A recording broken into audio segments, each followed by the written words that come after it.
Sicily to Palermo, then you crossed over to Italy.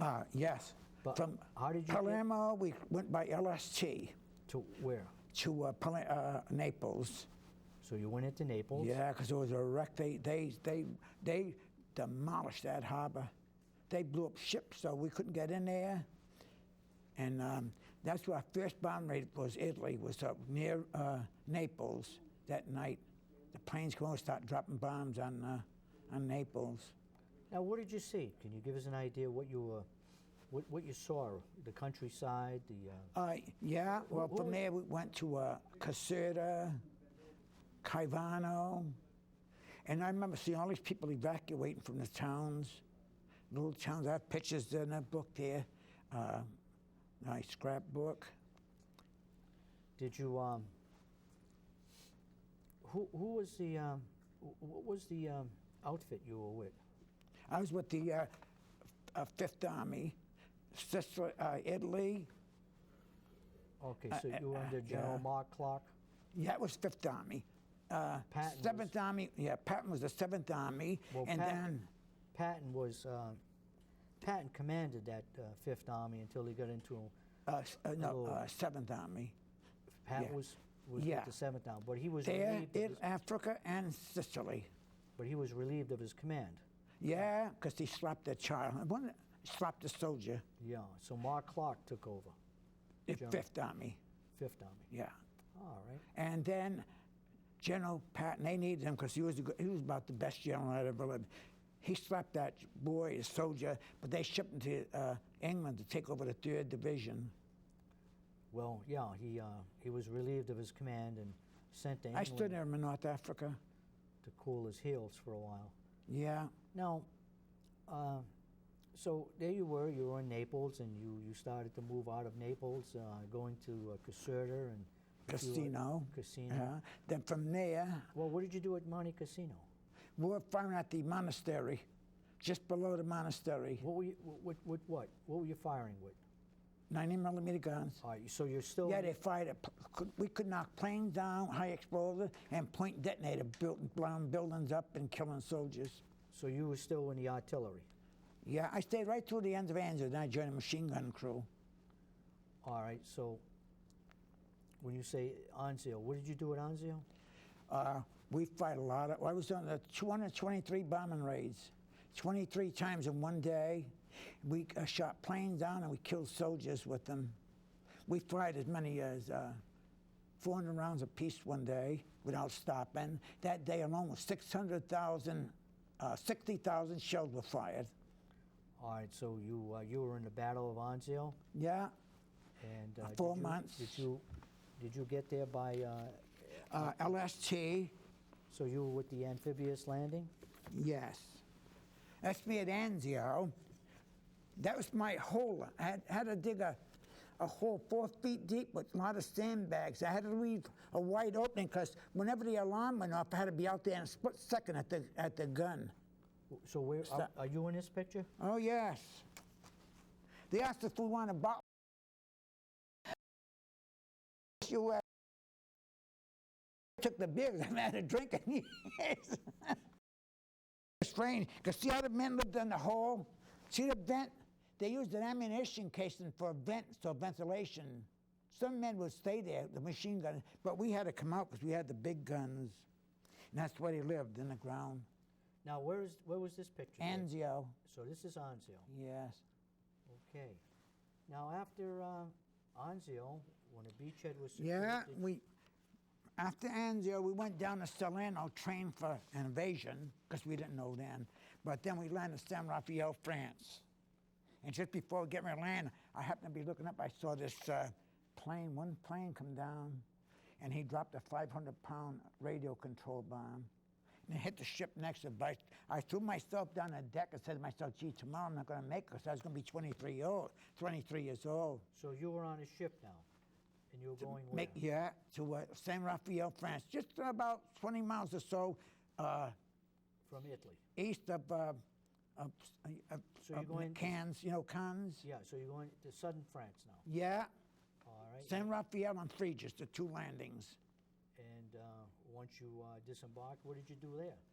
Well, our gun, well, I was on a machine gun, but our big gun that I was on before went to the casino, went up to the Maritime Alps in France. They were helping the Japanese Nazi troops. They had 241st Japanese, 442nd, excuse me, Japanese. And they had more medals than any outfit going. They say the town of American soldiers that were captured, hundreds of them, they saved them. Oh yeah, they were sent on that rescue mission. Yeah. I think they were from Texas. I hung around with one. He was from Hawaii. Then he had one from, they were from Hawaii and California. But the people they rescued were from Texas. There was a unit that they rescued. 34th Division? No, this was the 442nd. In fact, they made a movie with Van Johnson. He was the white officer in charge of them. I see. Yeah, they got more medals than any outfit in the United States. So, when you, what was your duties there? When I joined the machine gun crew? Yeah. Yeah. You're in France now. Yeah, we went on a mission to southern central France because the planes were firing at the trains and causing a lot of damage. But we didn't stand, but a lot of Germans, I said in the last time, all the Germans and all kinds fighting for Germany, Italians, even Russians that were changed sides. Switching over to the Yeah, Allied side. yeah. Yeah. So, did you go any further? I went to southern part of Germany, Where was that? Mannheim, Mannheim, Heidelberg, Stuttgart. and what did you do there? We got a German prisoners. That's I a- got a lot who of picked German. those up? I got a lot of German prisoners, SS girls, and we stood roadblock. And which city was that? I was at Heidelberg. They were having problems. They were stealing the Russian civilians. They were running wild when they were captured because they were held prisoners by the Germans for slave labor, and they were having riots because they wanted German food, and we was told not to let them in. And so I had opened fire on Russian soldiers because they were stealing the food. They were hungry. Yeah, but see, we're afraid of riots between the Russians and the Germans. So But- the Germans were getting fed, and the Russians? Yeah, they were getting stuff, but the Russians wanted their food, you know, which was an awful predicament to be in. Because I fight at Russians, and I said, well, they're our allies, but I asked the captain, what should I do? And he said, do what you feel as though you should do, which left me in an awful predicament. Yeah, I can imagine. Yeah, And where was this? this was in Heidelberg, In Heidelberg. and then What year was this? this was 44, 45. So Just that's- before they surrendered. I went into Germany in April, and they surrendered in the 8th of May. They said the 7th, but it was really the 8th. So 8th of May, the Germany surrendered. I remember we were at an airport when they surrendered, German airport. And do you recall what airport that was? What's that? Do you recall what airport that was? No, it was just a landing for what was that? Focke-Wulf's 190 and 109 Messerschmitts. So it was a small airport, Yeah. military airport. Now, what did you find in regards to the landscape? I mean, war was Yes, just oh finished. yes. I was in one town, ULM. The only thing standing was the cathedral. It was about the size of Providence. The only thing standing was the cathedral. And I saw ruins going through Mannheim. Stuttgart, I don't remember too much room, but I remember it was looked pretty city, you know? Yeah, because But- not every city was destroyed. Is that correct? Oh, some cities really took a beating. Yeah, but then other cities were not that much damaged. Is Oh, this- no. No? There was one city, trying to think of the name, 86,000 people died from firestorms. Which city was that? Do you Uh, remember? Is that a city you went to? You visited? No, I didn't go to that city, Okay. but It started like in Japan, Tokyo, when they dropped bombs. Yeah, The that whole was, place went up. You're probably talking about Dresden, Where? the firebombing of Dresden. Yeah, it's the place. Yeah. They killed 86,000 people with Yeah. one bomb. Yeah. Firebomb. Dresden, that's it. Yeah. You were right. You know, a lot of people were fleeing from the east, and they were going to Dresden, which is an eastern country in Germany. The city was crowded with immigrants, and that city was bombed. And the interesting part of it is that Dresden had no strategic value. No, It was just a, but the English bombed it first. Then the Americans finished off the job. so they really took a real They really did. bombing. Yeah. Yeah, they went through a lot of suffering, but you know, we didn't bring this. They brought that on themselves. Brought them on themselves. It was terrible because What do you mean by that, Pete? you know that they started the war. You know. Yeah. But I remember when I lived in Swansea, I was going to gardener school. I was the children here because they said that one went to gardener school, and I heard this. I was at recess, and I heard this awful. When I looked up, there was a huge dirigible. It was 803 feet long. It was the Hindenburg. It was 15 stories high, and it had the swastika in the back of the tail. Little did I know, the next time you see a swastika, they would stick bombers, and Casablanca, they're bombing us. So where did you see the Hindenburg? I started in South Swansea. Oh. And a few hours later, it blew up in Hackensack, Lakehurst, New Jersey. Lakehurst, yeah. Do you think that was sabotage or? I gave this movie to this man. I should have asked for it back. They say someone put a watch with a little, because it didn't take much, because they had that gas that really blew up. They wanted the gas we had. The helium. They had helium, I think. in it. Yeah, but the United States wouldn't give it to them because they knew they what Highly they're up to. inflammable. Yes. But I think 93 people died, something like that. Yeah, it was Lakehurst, New Jersey. I got a book about that home. I got a big book about that. Shows you all the compartments that's in blimp. I mean, dirigible. Now, what about Mannheim? Mannheim is a pretty old city in Germany. Yeah, Did I you, just saw a little damage. just a little. Yeah. Yeah. Ulm was the worst one. The only thing. Which one? ULM. Oh yeah, Ulm. Yeah, ULM, and that was in the southern part of. Yes. Now, so you got the Stuttgart, Heidelberg, Mannheim. How about Trier? You recall the city called Trier? No. No. But Kaiserslautern? I hear that one. Yeah, you never got that to that. No. I was stationed just Yeah. outside of Kaiserslautern. I hear that. Yeah. So, how long did you got to Germany? You said in April, Yeah, I was there about 5 or 6 months. and you stayed 5 or 6 months. Yeah, and then we start crossing France. We started going to Strasbourg. What would you do in Germany for 5 or 6 months?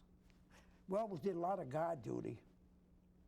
Guard duty. Generals, roadblocks. A lot of law and order business. Oh, yeah. They had to be out in they had to be in at a certain time, I think 7 o'clock. No one's supposed to be in the streets. Okay, so the country was under martial law. Oh, yes. In bed or off the streets at a certain time. And that was for what? What was the reason for that? So they wouldn't be wandering the streets, because they were, when they first went to Aachen, Germany, the Germans were fighting from house to house, which made it tough. Yeah. They killed a lot of American soldiers, snipers. And the United States gave them orders, said, if you continue doing that, we're going to wipe your city right off the map. So when they heard that, well, they thought different, you know. Now, the was part of the martial law, because do you think that Marshall Plan, yeah. well, the martial law, you had the country under Oh, martial yes. curfew. Do you think there was any discussion or rumor about SS units? You know, people that might Oh, yes. try to go into the Die forests. hard, yeah. Wouldn't give up. Was that part of Yes. the concern? They Oh, might, yeah. you know. They were die hard, some. Did you In run? fact, they got a boy, they said around 17, 18 years old, for Angel. He came up in a one-man submarine by himself to sink ships from France. He had a lot of, for that young, to have a one-man submarine. Did you run across any of these so-called diehards? The ones that wanted to fight to the end, well, or didn't surrender? I was fired on by a soldier, fired on in Heidelberg. I can remember hearing that bullet whiz over me. So that sort of... A German? I believe it was a German soldier hiding in the building, but I wasn't content till I fired in that direction just to feel good. Did you know who If fired? you're there, I hope you got it. Did you know who fired on you? Maybe it wasn't a German? Maybe. But Things like that do happen. So there you were in Mannheim, and after spending 4, 5, 6 months in Germany, we started across Reims, Metz, Nancy, and then we started to Le Havre. And from there, we left Le Havre. It took 9 days to cross the North Atlantic. But out of 9 days, I was sick about 4 or 5 days. But going over 16 days, I was seasick. Men was deathly sick. Deathly you sick. came back by troop ship. Yes, it was one of these Victory ships. They put them together in 4 or 5 days. It was the Brandon Victory, named after Brandon, Vermont. And where did you land? We were supposed to go to New York, but they changed it to Boston. But I remember going into Boston, the tugboats come up, flaring the water at us, and it had welcome back with big stone writing on the stones in Boston Harbor. So it made it feel good. So would you have preferred to have landed in New York? Well, Boston was closer. So Boston was fine with you? Yes. You We have a lot of relatives in New York. You wanted to get off the ship and... Yeah, I'm not too much for ships. I would attack on them 10 times. Yeah. So is that where you get discharged? I got, they sent me to, from Boston, they sent me to Camp Mauldin in Taunton. I called my mother because I had a lot of gear I want to get rid of, so I gave it to her to take home. And then they brought me back to Boston, gave me discharge, and sent me back home for 13 days. Then I went back, I think it was October 13th, they gave me a discharge. So how many years did you serve in the Army? 3.5 years. That's a long time. It is. How many years overseas? How many years? 3. That's a long stretch. It is. Now, some people go for a couple of months, they think it's long, but 3 years. But I try not to dwell on it too much because it can get you down, throwing about your family and all. But every chance I had, I would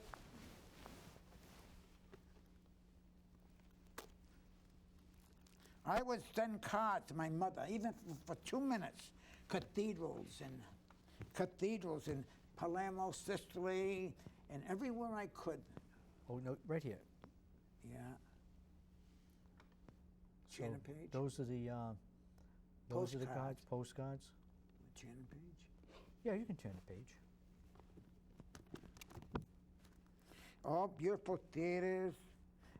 They had the catacombs in Palermo. I always let my mother know that I was all right, you know? Yeah. These are Italian girls. That's why I don't want to come back home. These are Italian beauties. Says, Buon Natale, Merry Christmas. Now, these are postcards. Yeah. Okay. Beautiful, huh? Yeah. Now, so you, in that, these are Christmas postcards? Yeah. Okay. Buon Natale. Not like the kind She's we have praying around. that I don't leave. It's not like the cards we And then- have around here. Yeah, and this is the insignia the Germans used. I was supposed to get back alive. Okay, now these These are dead Germans. I took the helmets. See the helmets? They were laying by a machine gun. Okay, let them get a close-up.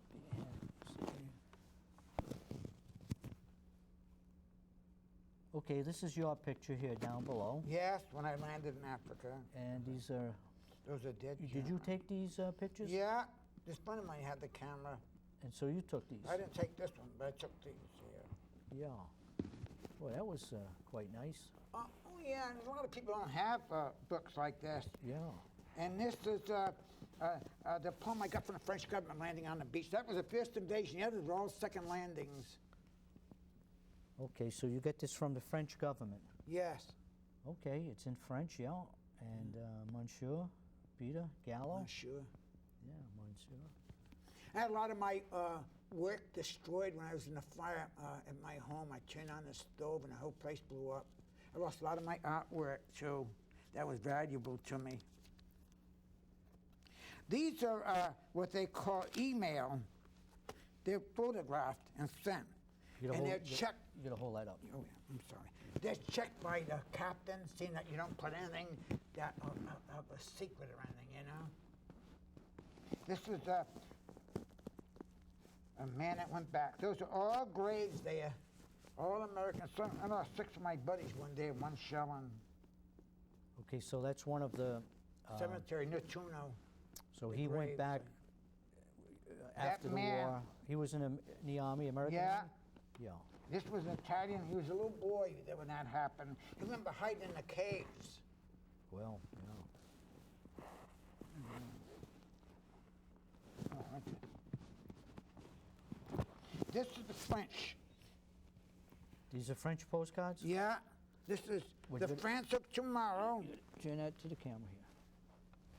Oh yeah, these are quite nice. Yeah, quite he's nice. 65 years old, these pictures. These might be collector's items you got here. Yeah, I think so. Yeah. And these are, this is Arab. In all those Arab countries, the man's the king. He rides the donkey, the woman walks. Oh. I wish I knew a few women, because I'd have them walk. This is all groups of different soldiers say, we will beat them tomorrow. We will win. They're Arabs, Americans, English sailors, Morocco. I know there's a lot of people that don't have anything like this. So you brought This is like part of my life. yeah, you got quite a collection there. This is training in Fort Eustis, Virginia. Yeah, you got to turn it. That's me sitting on the stairs. Okay, let's take a look at that. Yeah. Yeah. Oh, there you are, yeah. Yeah.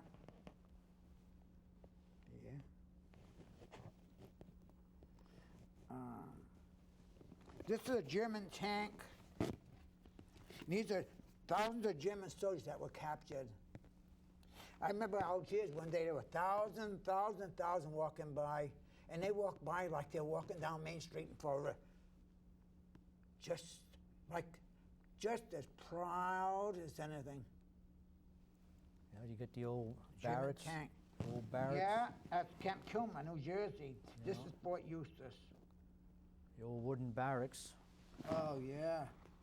You know, I thought about the guy smoking there. Those places go up like tinderbox. Oh yeah, that's why I used to have This, post fire watch. this is a spotter plane. Just use these planes, especially Casino and Anjo. They would fly over the German lines, and they would radio control, what position they were at, stop firing. Then we were on top, say fire away. We opened fire on them. That's me in southern France. That's another spotter plane. This is at Anzio. A couple of men got killed there. I noticed you like to keep your helmet on in these pictures. Well, I don't like where it has, but when there's bombs, shelter you. This is the Coliseum. It looked better than the government center. It did. Honest to God. That's at Anzio. This was a new type machine gun. This was a water cooler here.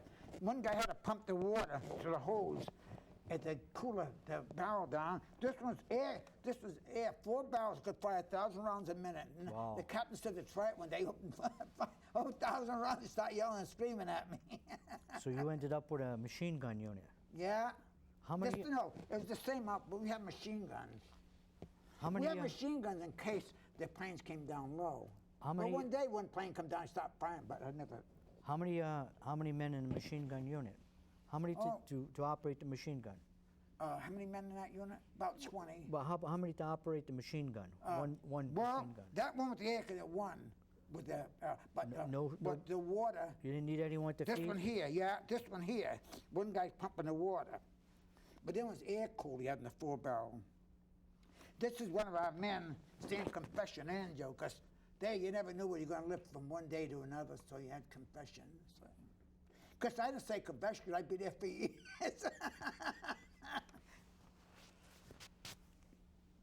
That's, oh yeah, that's a French friend of mine. He came from Menton, France. He was a French sailor. Him and I got along good. We used to pull guard together. Now, where'd you pull guard together? Casablanca. Okay, in Africa. Yeah, they were short a military place. That's where I saw General Patton. They had, you know, if people only knew the ships, and I have to say one thing, those great merchant marine men that got all this, and the great people in America that built these planes. They built over 310,000 airplanes, 86,000 tanks, 100 and some thousand ships of all kinds. Unbelievable. I saw equipment coming in you couldn't even imagine. Couldn't imagine. But that's where you had to stand on guard. I used to have to keep my rifle on, my bayonet on my rifle, and walk watching just to every sound. You never knew if they were worried about these German saboteurs, the fifth columnists, you know.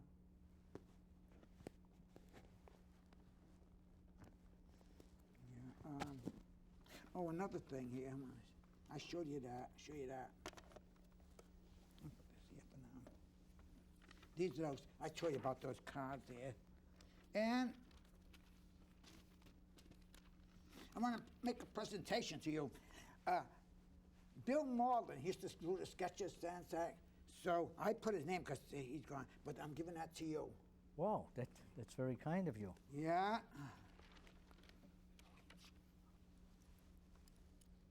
Oh yeah, Bill Mauldin. Yeah.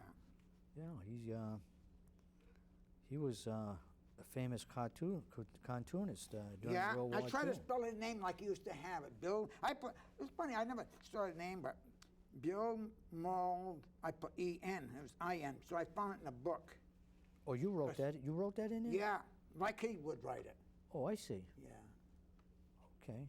But he did this cartoon. This is one of his, a copy He of used to one do, of his yeah. originals. I had it done from a book. Well, let's You know look who at does this. them pictures? UPS does beautiful work. 35 cents. Yeah, oh, it's nice, yeah. I didn't know that. I found it on TV that they do. Famous cartoonist. There's no doubt about that. And you giving me two? Yes. And next time I'll bring something for Army. Unless you want to give him one now, and I'll make another one. I'll make another one. It's up to you. Yeah, we could. Yeah, I'll make some more. I got two more made. That's right. I just got to get the frames. Yeah. The next time I'll have something for you, or I can give you something to give to him. Well, you know, since we're here, passing out gifts, just happen to have one for Peter Gallo. Oh, brother. One of those. This is from the guys, the studio, Oh, thanks a million. and it says certificate of appreciation. And we'll get that camera. This is a certificate of appreciation, and this is from the host and staff of the Veterans Issues show with Richard Urban. This is presented to Peter Gallo. He's been awarded the Certificate of Appreciation Award for service to the United States of America in the European theater during World War II. Congratulations, Pete. Thank you. No, you don't I have want to thank you all again. You're welcome.